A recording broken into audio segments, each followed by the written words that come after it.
Good morning and welcome, everybody. Thank you for registering for today's webinar, The Psychology of Payments in Hospitality. My name is Jane Pendlebury. I'm the CEO of HOSPA, the Hospitality Professionals Association. It's Tuesday, the 14th of October, 2025. It's 10 a.m.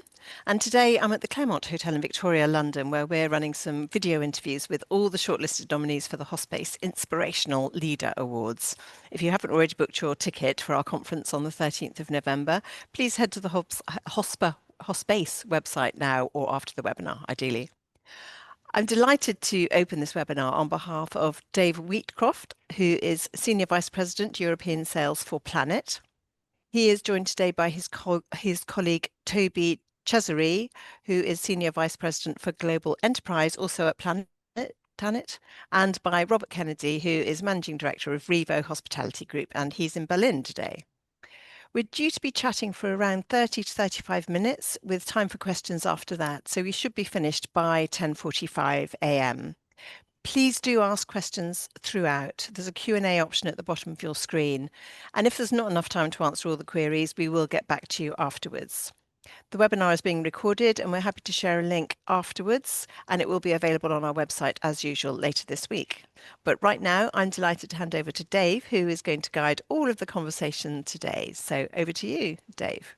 Fantastic. Thank you, Jane, and welcome everybody. Hope we're all having a very good morning, and hopefully we'll have a good 35 to 45 minutes today of conversation where we all leave with something new that we don't know about as well. So I'm going to kick things off straight away. We know obviously the hospitality industry is all about the guest.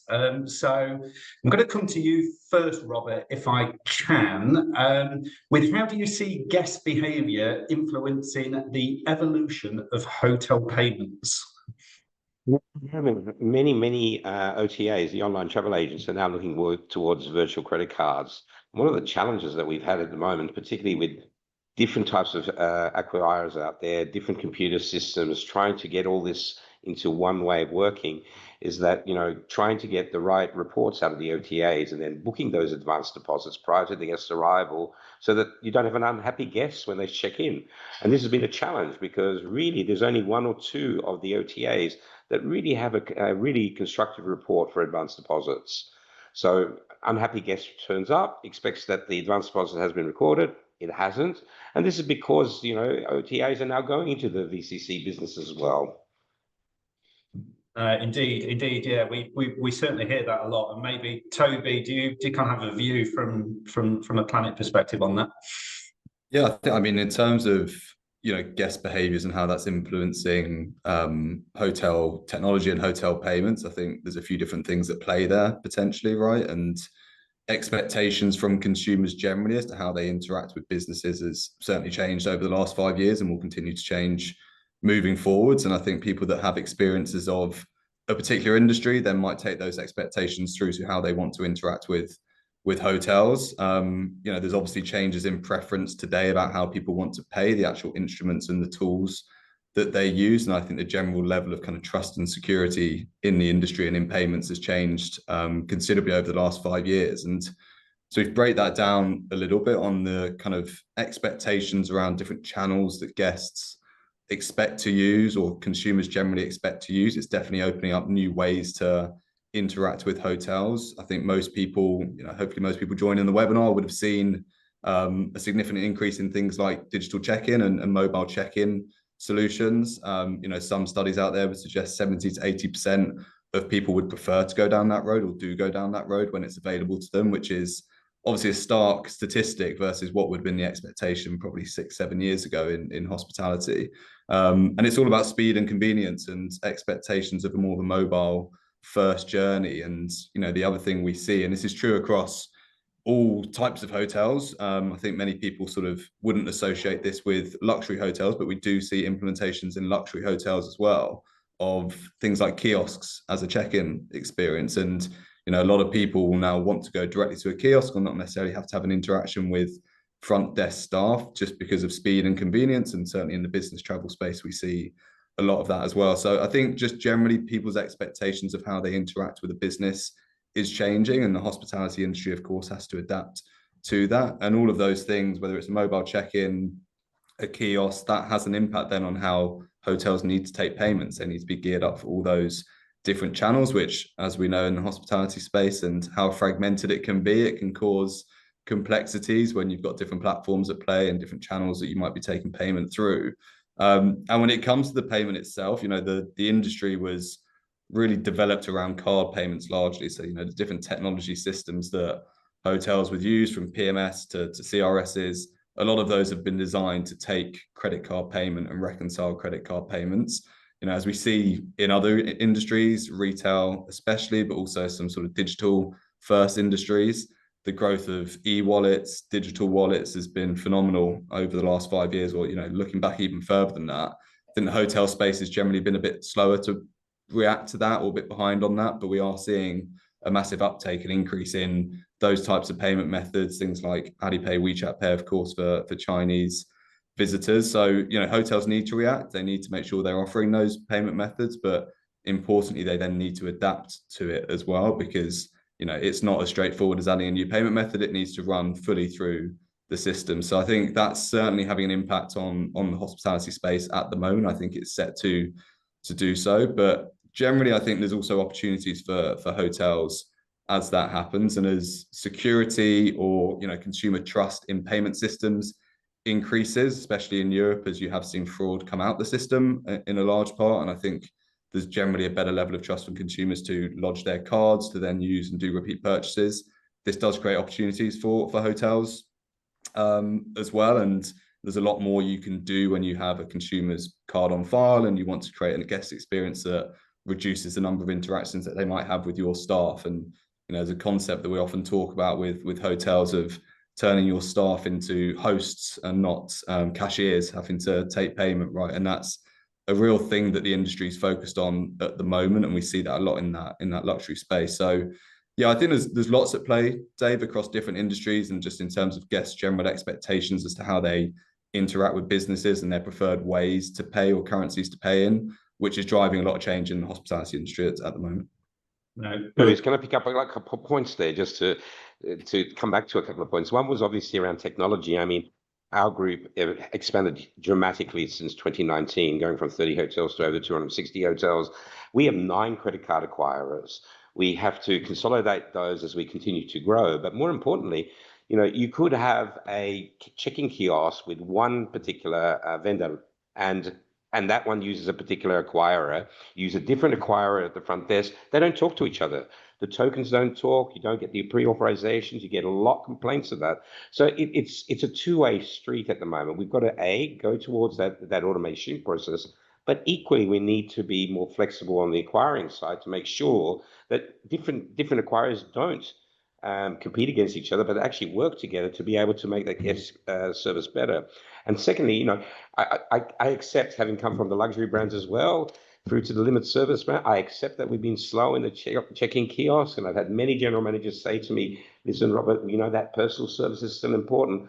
Thank God for the McDonald's, KFC, and the airports that have driven us to the kiosk, you know, and that expectation of personalized service is still there. Yes, we have hosts. We have people, if you want to have that special service, you can have it. But at the same time, there's a lot of people that just want to go in, get the key, use their wallet, and go straight to their rooms. So yeah, I accept the criticism that we've been slow in catching up in the hospitality industry, but the technology has to be right as well. Yeah, and I think it's how society has changed as well, Robert, right? Because I think about that kiosk situation myself, right? There's a hotel I use regularly with business travel. I think back probably 18 months, 2 years ago, when they first introduced the kiosk in, and nobody would go there. The queue was still front desk, and nobody really wanted to go to the kiosk. Really interesting over time watching the involvement, and again, maybe driven from the likes of McDonald's, become habitual. That now you go to that hotel, there could actually be a member of staff at the front desk ready to have a conversation with somebody checking in, but actually people are queuing at the kiosk. So I think that's kind of a society shift as well. But I will just come back to Toby on I guess the positive challenge for us in the payments industry. There's so many providers out there, so many suppliers, so many different integrations. You kind of touched on it there, but Toby, maybe just to respond to Robert there, how we can work closer together to make it simpler for guys like Robert.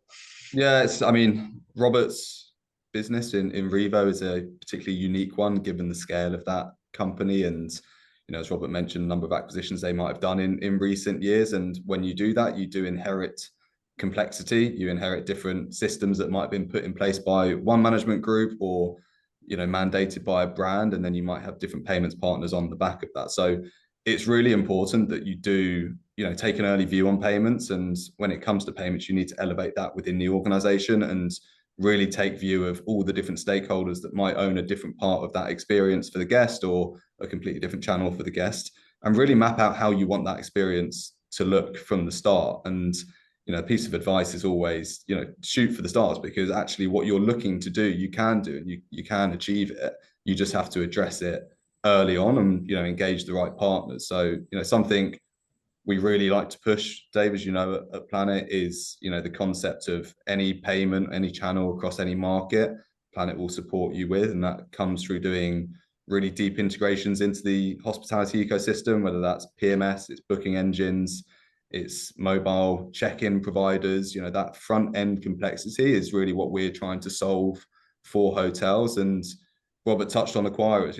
In the hospitality space, given the global nature of the business, you might have many different acquirers at play, and something Planet does is also work with acquiring partners to make sure that we can continue to work with the vendors that hospitality clients want to work with, and we don't always force them to go down one channel. So absolutely, that complexity, we thrive on that complexity, to be honest with you at Planet. That's what we like to try and solve for, and there is lots of it in the hospitality industry, which creates a lot of opportunity to optimize things as well. Good. Thank you, Toby. Right, Jane, I might put you on the spot on this one, if I can, being voice of the members for HOSPA. But what kind of payment challenges do you hear from the members that often kind of report around at property level or group level? What do you hear from the members? I think, to be honest, we don't hear an awful lot about payments specifically, which is testament to the work that's been done that Toby mentioned over the last 5 years, that it has become simpler and everybody's working much more easily with them now. I think, though, to Robert's point, taking on new hotels into your chain, whether you're a large chain, small chain, or just it's your second hotel, it's that integration of systems that is sometimes the biggest problem. And obviously payments is a crucial part of that, to get that streamlined and get the reporting right for those in finance that will need the most important bit of the business, which is tracking the money. I think the only ongoing report back that we get, what we've had for years, is the problem with chargebacks. That continues to be an issue out there. But I think, as far as I hear in the HOSPA office, and we do hear a lot from our members on what's going on, that's the only payments related one I can think of at the moment, actually. Okay, good to hear that there's not too many challenges in the payments space, first and foremost. But I think, look, Toby, it would be right maybe to come to you, because chargebacks, look, we've been in the payments industry for a long time. This never goes away, right? So maybe share a view from your perspective, Toby, on that.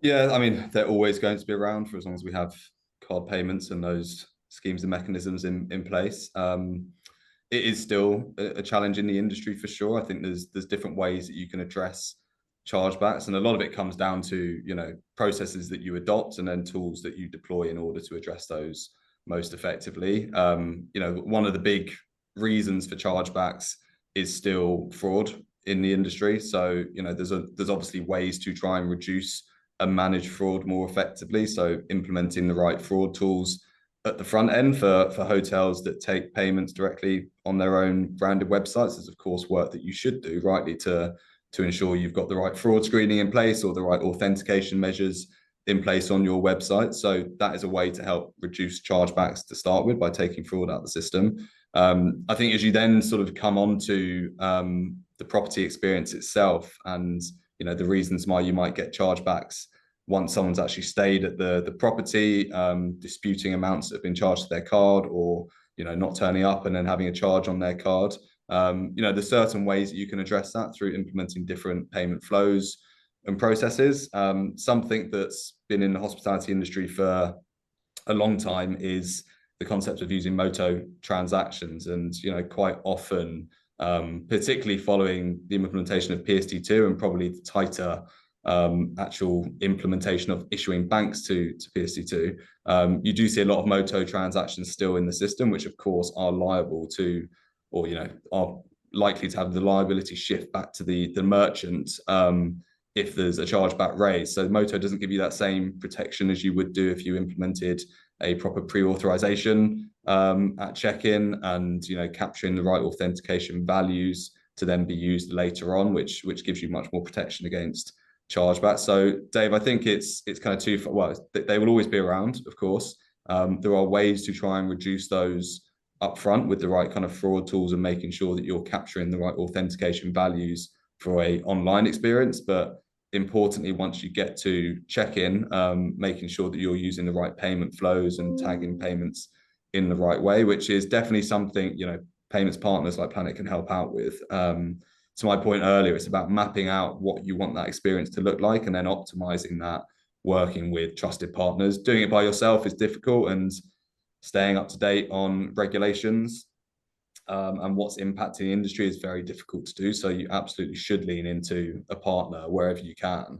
Look, there's other challenges, Dave, of course, in the industry. Chargebacks definitely comes to mind as one of them, but regulation, as I just touched on, is something that is very topical, whether that's the implementation and the proper implementation of PSD2 and SCA, or it's the upcoming debate as to what PSD3 might entail for hospitality clients, which I think definitely will look to address Moto in the system still. And then there's other fiscalization requirements that are coming up across Europe, which particularly impact hospitality and F&B businesses. And these are the kinds of things that we hear about more and more, and the sorts of things that we try our best to approach in a consultative way to make sure that you're planning ahead for those circumstances.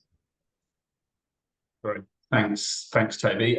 Just a reminder to everybody as well: keep the questions coming in. We've got some coming through. We want to make sure we leave enough time at the end for that. But maybe Robert, I'll come to you just to kind of follow on from Jane's comments and Toby's there. I mean, that's speaking around chargebacks and some other bits. But what payment modes create the biggest sources of guest satisfaction or frustration in hotel operations from your perspective?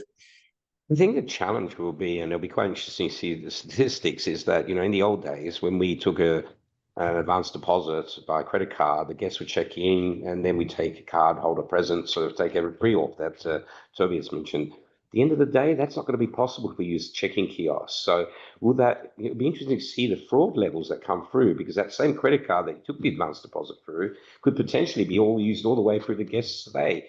I don't know. It's early days yet, and I'm sure no one's collecting those statistics yet. Chargeback is always a problem, particularly when guests have left and all of a sudden the breakfast charge comes in after the guest has left. How do you charge that then?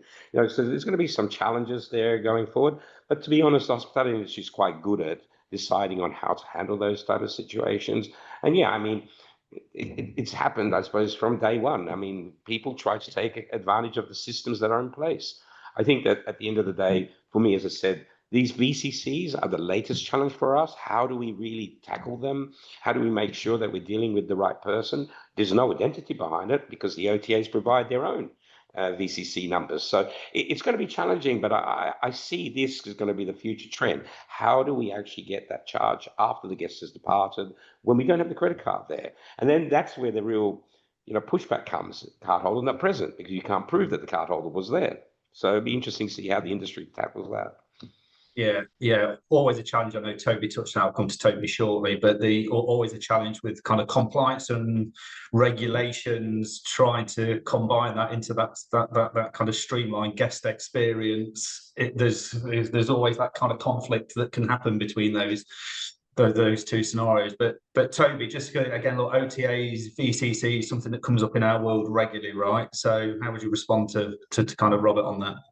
Yeah, I mean, VCCs, there's a number of different challenges involved with hotels for processing VCCs. They are obviously necessary in many scenarios, and Robert's touched on the OTA channel there. There are definitely some innovations or ways of looking at VCCs at the moment in order to help streamline or make it less operationally challenging for hotels to manage.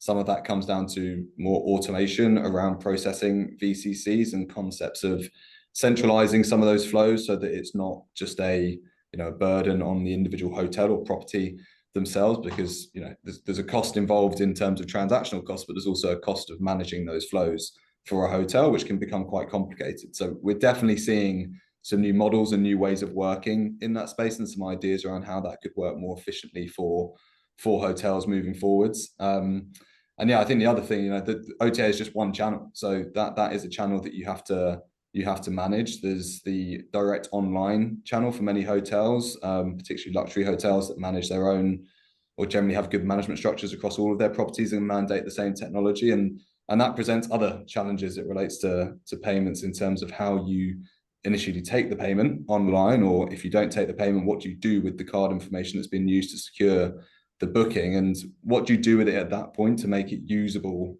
down the road once someone gets onto the property. A lot of conversations that we're having at the moment really do center around that. It's how do I, as a hotel, optimize that very first touch point with one of my guests online, without having a horrible experience once they get into the hotel. And something that comes up as a frustration for guests is, I already put my card information in your website. Why do I now need to represent my card when I get to the check-in? And the reality is you don't, if you design it in the right way. There are ways around that and ways to make sure that all those different channels that you want to implement, whether it's a digital booking, a kiosk channel, like how do you make sure that you do capture the right information on that guest, as well as the right, authentication values and things like that in Europe that you need in order to process payments downstream? How do you do that at the front end in order to then create the best guest experience at the back end? And that's something that comes up an awful lot, Dave. And something else that we're being faced with is the rise of agents and AI tools and things that are coming in, and there's a lot of excitement around that in the industry at the moment. And the payments experience is a key consideration in there. No one's nailed it yet, and there's lots of advice and guidance and kind of decisions that need to be made by schemes and regulators in that space. But in terms of an emerging opportunity, which will quite quickly create an emerging challenge for hotels, is definitely the rise of agentic tools that allow guests to book fully within different applications and platforms without an interaction with the hotel directly, essentially. No, good. Thanks, David. You used the buzzword AI there, so I'm just looking at the questions coming in, and AI is definitely a hot topic. So I kind of might throw this out to all three of you. So I think what kind of emerging trends, AI being one of them, but we've heard about digital wallets, we've heard about buy now, pay later. Which of these emerging trends do you really think will shape the next chapter for hotels? I guess, Jane, I might put you on the spot again, maybe just from a guest experience here. How would you see that?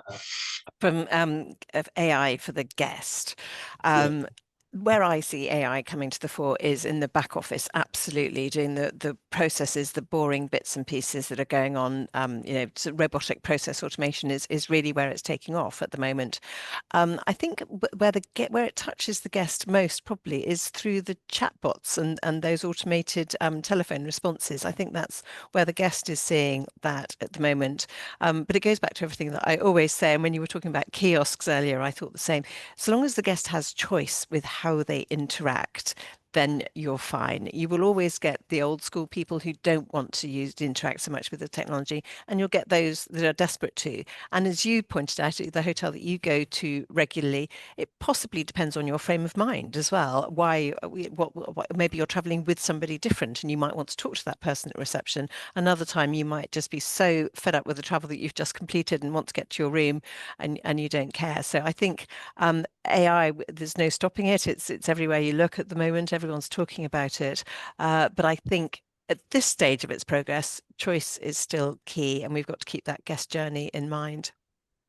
Great answer. Thanks, Jane. So Robert, maybe I can come to you in terms of, again, AI, emerging trends, kind of what's the next chapter for hotels?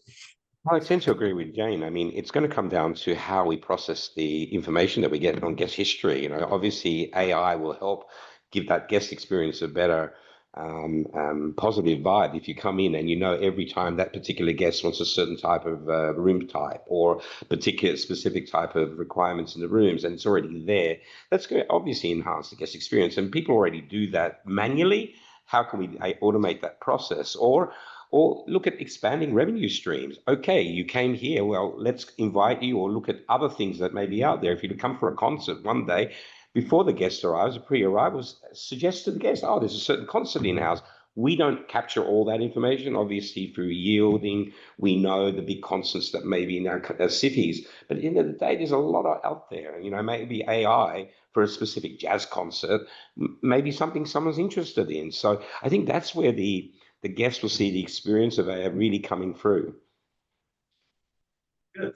Okay, Toby, thoughts from you?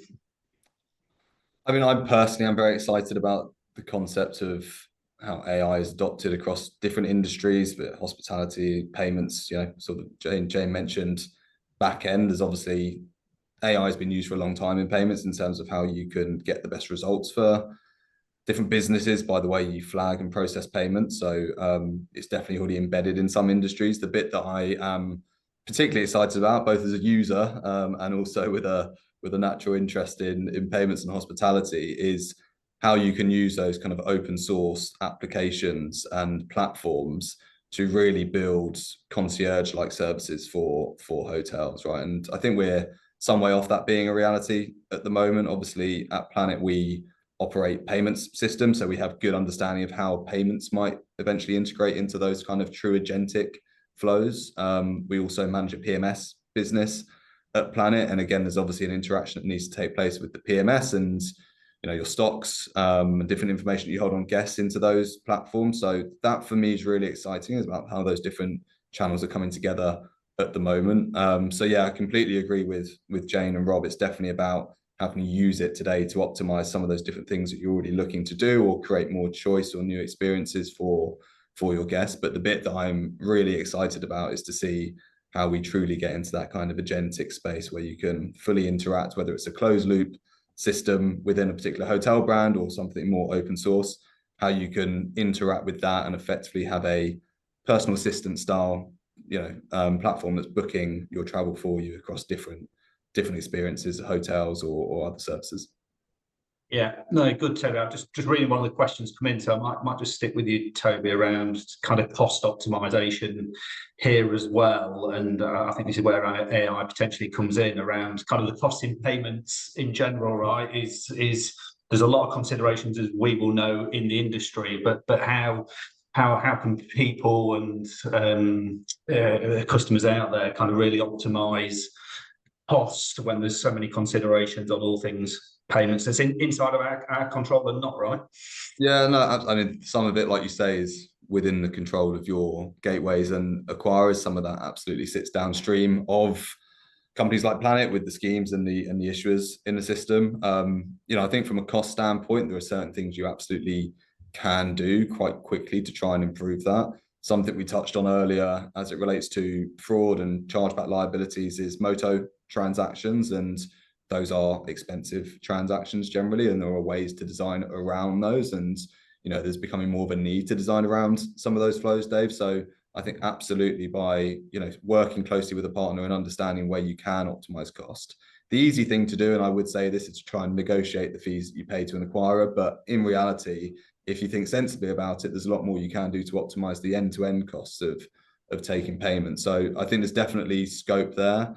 You know, the other thing that Moto does have an impact on is your ability to deploy things like dynamic currency conversion, which can be a massive benefit to hotels out there as well. And, you know, by starting the check-in flow correctly and processing payments in the right way, it can drive revenue significantly downstream for hotels by making sure that you are doing it correctly alongside your partner. So I think there's lots there, Dave. And then, you know, as you know, the way that you submit certain transactions with the right data elements and the right things you're inputting to start with has an impact on how those are potentially downgraded once they get past our ecosystem. So taking the time to really understand that in terms of your online flows, your card present flows, you can really look to drive some cost benefits out of it. And I think AI tooling can be a benefit in the background of supporting that. Yeah, I'll wholeheartedly back that up, Toby, from being in the payments industry a number of years now. It's important, like we all do, to negotiate with suppliers, but you kind of a lot of the time negotiating on fairly small margins. But just the best practice bit, the bit I would certainly encourage anybody on this webinar is to really challenge your suppliers, ask for support from your suppliers around the best practices. That will have a significantly larger cost saving if you put best practices in place, avoid certain transactions. You'll save a lot more than simply half a basis point here and there on negotiating. So that's a good takeaway. There's also the people cost involved, David, and I think it's really worth sitting down, and this is the point around elevating payments in the organization, understanding what really makes sense for the business. Time and time again, we see people that have a bit of a passion project, and this isn't just hospitality, but in payments generally, and they fall in love with a particular payment method or something that they feel is the right thing to do at the time, and it might drive some benefit, but you really need to assess whether that has a large enough benefit to then justify an additional cost of managing a different vendor or a different payment method, and what that means from a back-end processing standpoint. So I think there's lots that you can do to manage costs more effectively, but it's making sure you get the right advice at the front end and finding the right partners to give you that advice. Indeed. Okay, so let's open it up. We've had some questions come in, and where should we start? So I might come to you first, Robert, on this one. I guess your experience in the industry as well. How can independent hotels compete with larger chains that have bigger technology budgets? It's also about the technology budget, to be really honest. I mean, definitely when you go to the acquirers, they always look at volume transactions, things like that. It's trying to find the right partner there. I mean, look at even simple things like point of sale terminals is one of my biggest nightmares. I mean, 260 hotels, you at least have 5 or 6 of them because you need 2 on the front desk or 3, a couple in the outlets. These are expensive pieces of equipment. It doesn't matter whether you're a small chain or independent or whatever, you still have to pay for it. Is there a way around that? Let's ask the acquirers to help us with that. People like Planet to come up with their solutions. I think one point that came across to me while I was talking to Tobias is to approach Tobias and ask him to help me more with the cost reductions. I mean, yes, when it comes to the actual commissions we're paying, volume does matter. There's no kidding. We did an RFP last year on this, and that is the fundamental basis of the actual quotes that come in. But as Toby suggested, there are other things that we can look at, and the way we do the journey with the guests and using the credit cards can actually reduce the costs as well. It's an interesting question, and really brings through the thought to me to look at, okay, which processes have we done that are really expensive? We've referred to some of those today, and how can we eliminate those? And that doesn't matter about big budgets around IT. It's more the softs. And I think this is where we're heading towards. Kiosks, yes, you can hire those, lease those. There's a return on investment. And if you really look at the kiosks, for me as an asset manager as well, I then can maximize the square meter revenue potential in a lobby. I no longer need to have big front desks. I have these kiosks. I have a small area where I can check in a guest who wants that personalized service. And that's where we need to head. So it's not really thinking about the actual cost of the equipment. How can we make the equipment smaller, more agile, so that we can utilize the revenue and generate more revenue in our lobbies? And that's what we're focusing on. I mean, would you see a future state then, Robert, in terms of, I don't know, fast forward, say 5 years, where no longer there is a POS, a terminal on front desk, it's disappeared, the payments become almost invisible? Is that kind of utopia state that we should be aiming for? Well, listen, I think inshallah, if that happens, it'll be good for us, because these payment point of sale terminals are the ones that usually break down when the guest is in front of you, and then you get an irate guest who's waiting to check out and waiting for a receipt. So there must be a way around this. And nowadays, even you go to the laundromats, and they have these small little sum up sort of little things where you just tap your iPhone. Great. Is that the solution? Not sure. There must be another way that we can have that experience much easier at the guest level, but also making sure that we don't fall into the trap of fraud and the requirements that we need to have for PCR compliance as well. Yeah, always that balance, always that balance. And Toby, kind of your view from that perspective, do we see that utopia state? Do we see a day that we don't have terminals to ship out? I think you know, there is an opportunity there, but I think it goes back to what Jane and Robert were saying at the outset around choice for consumers, and there's always going to be preferences around how you pay when you get to a check-in. Some people like that experience because they feel it is secure. Some people don't like to have their card information stored against their names and their folio.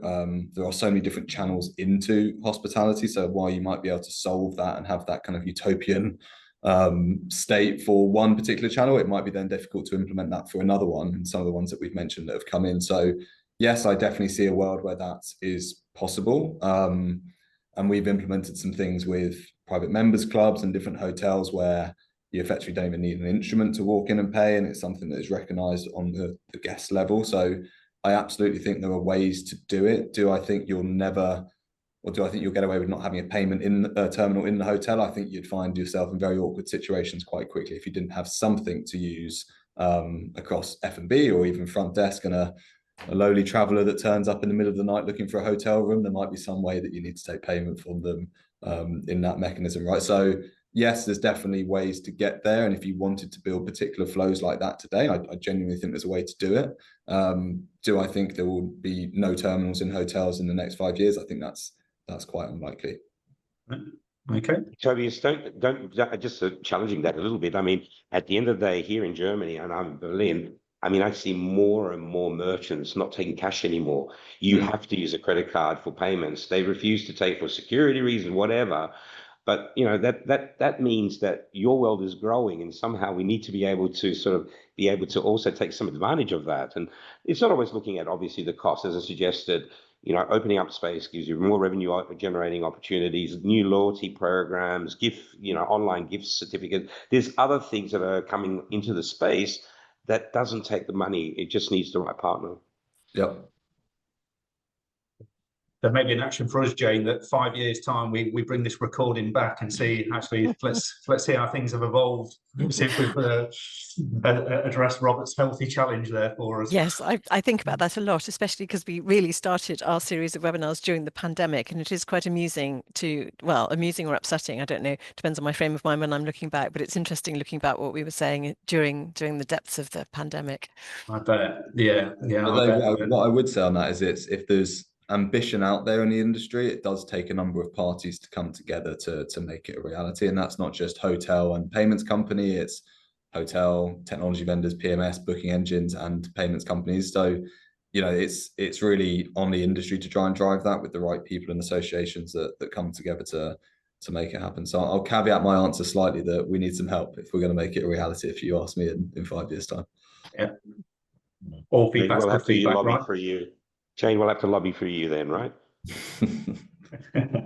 Right. Okay. So we're coming close on time. So I'm going to come back just to each of you here with your own take around some kind of practical takeaways and closing remarks. But if there's one change hotels can make tomorrow to improve guest payment experience, what would you recommend? So, Toby, I'll come to you first on that. I think every hotel is in a very different place in terms of like technology they have implemented, you know, different flows they might use today, obviously very different in terms of the way they might interact with guests, be it through an OTA or directly on their own channel. So it's hard to give one, you know, practical, tactical thing that I would do. My general advice would be to elevate payments within the organization and really make sure that it's front and center of any decision that you make across different vendors that you choose from a technology standpoint. And, you know, just before you go and implement something, think, is there a better way that I can do this, or is payments inhibiting me in doing it in some way? And try and surface that early so that you can design it in the best way. So yeah, my piece of advice is if it's buried in an organization somewhere that you know isn't getting the visibility it needs, elevate that and make a conscious decision to explore it before you go and implement something new. Yeah. No, good. But I think maybe if I can just add onto that as well, I think you made a really good point earlier around people lobbying as well. Look, we're only as good as a payment provider as the feedback we get, right? So I think I would certainly add to that as well. It's just don't accept that what you've got today or what's being proposed is the only option. We need to be challenged in the industry, in the payments industry, to where people want to go to. And we know, I'll choose my words carefully here, but we know sometimes hospitality industry can be a little bit slow to kind of adopt technology change. History tells us that, but we really do need to hear that feedback consistently, because that's how we build the new product solutions on what's needed. So definitely test status quo for sure. So Jane, I guess I'll come to you next, just maybe with a slightly different lens. Same question around the changes, but based on what you've heard today and what you hear from the members, how would you respond?